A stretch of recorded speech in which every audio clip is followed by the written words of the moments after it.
Hey guys, welcome back to the next part of the series. Today we're going to be taking a look at a very nice set of brushes that we have that are called the curved brushes. If you've been using ZBrush or if you're going to be using ZBrush for quite a bit, you need to get used to how these brushes work because they are very handy.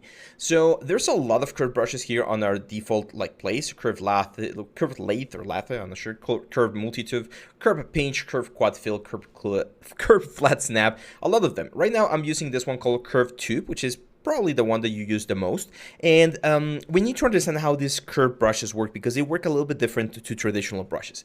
The way they work is as follows. Right now I'm just in this very simple cylinder, and if I draw a curve on my grid, I'm gonna get a mesh that's being extruded pretty much along that curve. You can see the curve is right there, and I can actually click the curve and move it around, which is quite handy because I can pretty much adjust and position this exactly where I want. As you can see, for instance, here I can start playing with the three-dimensionality of it. So curves are a really cool way to create very intricate shapes that would be pretty much impossible to do in a traditional sense.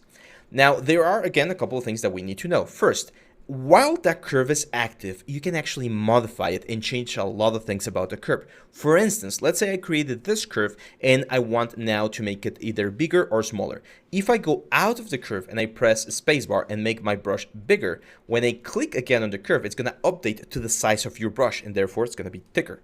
Or I can go smaller, click on the curve again, and we're going to get a smaller profile here for the curve. So that's one way to do it.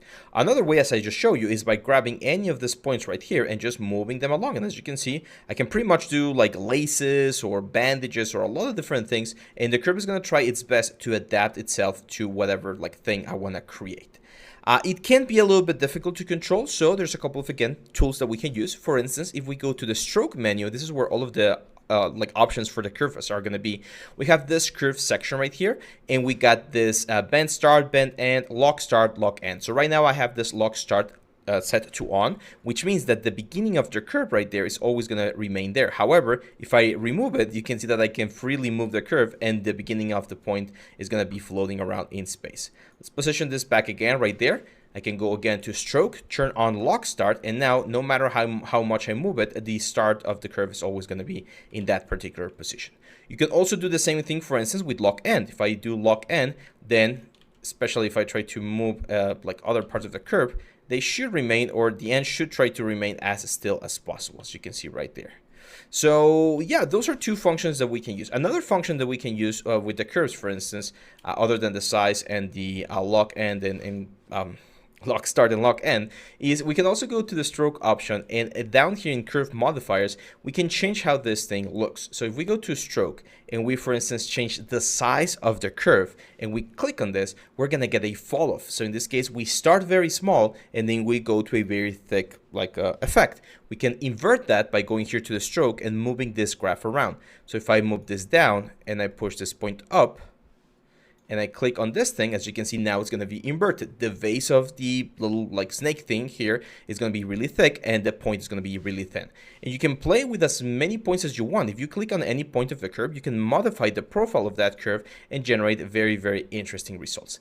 At any point, you can just reset this curve, click again, and it's going to be back to the beginning. The only thing I need to do here, if I don't want to have the size enabled, is to go again to the stroke and here remove the size and just click on the element. And now everything is going to be perfectly uniform.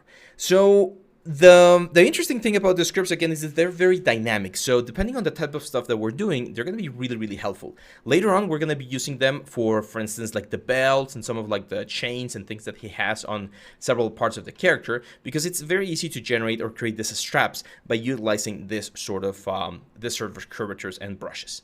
If you try to sculpt them by hand, you can definitely do it, but it's going to take you quite a bit of time. So the other thing that's important to know is once you're happy with this curve, if you want to draw a new curve, you need to click outside or in any place of the geometry itself so that the curve gets deleted, and now we can draw another curve and start from scratch. So let's go back to our Oni here and let's go to the side view. I'm going to go to the top view, make sure that symmetry is turned on. And if you can see the horns right here, very similar or very simple U-shaped horns pointing up. So what I'm going to do is I'm going to get a roughly the size of the horn compared to the element, and I'm just going to create the curvature right there. I'm going to go to stroke. I'm going to go to the curve modifiers. I'm going to say lock start only. And if we go to the modifiers over here, I want to change the size. As you can see, that one right now is inverted. So we're going to grab this point right there, bring it all the way down, and bring this point, bring it all the way up. And look at that. We get a very, very nice effect. And we can grab this step, for instance, move it out. Well, actually, that one I'm going to leave right there. What I'm going to do is I'm going to start moving some of these parts out. And as you can see, we can capture the same curvature that we have on the concept in a very, very, very clean and nice way. I think they need to be a little bit thicker, so I'm going to make them a little bit bigger with my mouse and just click, probably, let's go to like 50. So 50, there we go. Oh, that's a little bit better. Okay, let's just move them a little bit. Oh, it seems like I accidentally duplicate them. That's fine. So let's clean the shapes again here very, very quickly. You can actually smooth the curve. If you should be able to smooth the curve now. That one's smoothing the geometry. Okay, so let's push this out a little bit. I still think they're a little bit thin. I'm gonna go up here instead. So on my draw size, I'm gonna go to like 64. That's a lot better. I think that's a little bit closer to what we want. Now, another thing that we can do, I feel like the tips of these horns are not as thin as what we have right here. So I'm going to push them back a little bit more to create this very nice curvature. And if we go to, again, to the stroke palette, we can push this point a little bit up like that. And when we update, as you can see, the horn is not going to be as pointy. So you don't have to go to the limits. And as I've mentioned before, we can also vary the distance right there. I think with something like this, it should be more than enough.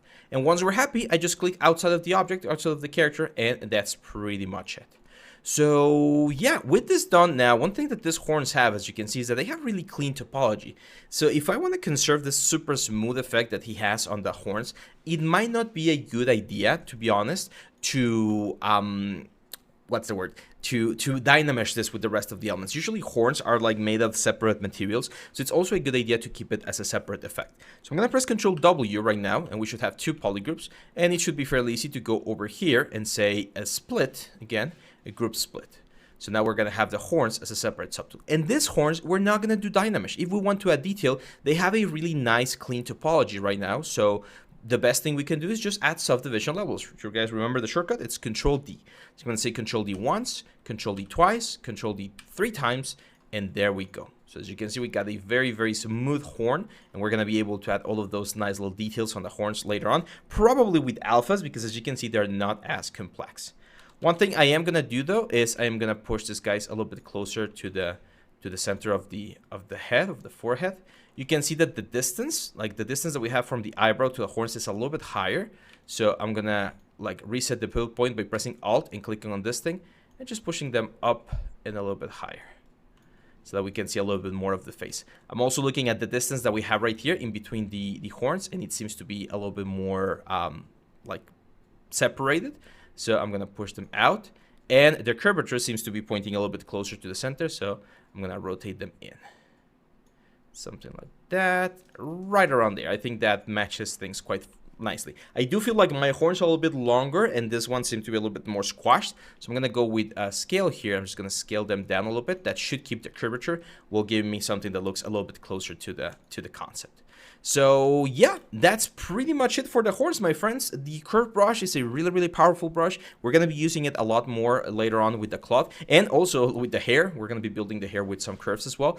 And yeah, it's important that you understand that we can modify it, and that when you're finished, you just click on the geometry to clean it and continue adding more curves to your character. So that's pretty much it for this one, my friends. Although I do feel like we can add some more. Where's my pen? There we go.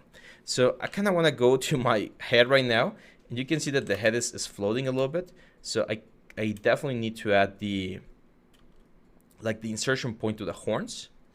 We're going to keep it stylized as well. You can see that on the forehead we don't have a lot of information, but that doesn't mean that we shouldn't have some sort of like insertion point. Every single horn that you see in the animal kingdom has some sort of like socket where it inserts itself, and it's very, very important for our stuff. There we go. Cool. Now there's some weird like geometry right there. I'm just gonna dynamesh, and here what we're gonna do is we're gonna fade this with the direction of the bones, and later on we're just gonna like make it a little bit stronger. Just like smooth little like border right there. Again, I don't want to make this too realistic. I want to keep it more into the stylized realm. but I would expect there to be, again, some sort of like insertion point here. So I'm going to keep it as a really clean insertion point. It reminds me a lot of Hellboy, this guy as well. So we're following that sort of line. There we go. So see how nice that looks. Let's smooth out. Just a little bit more volume there, and there we go.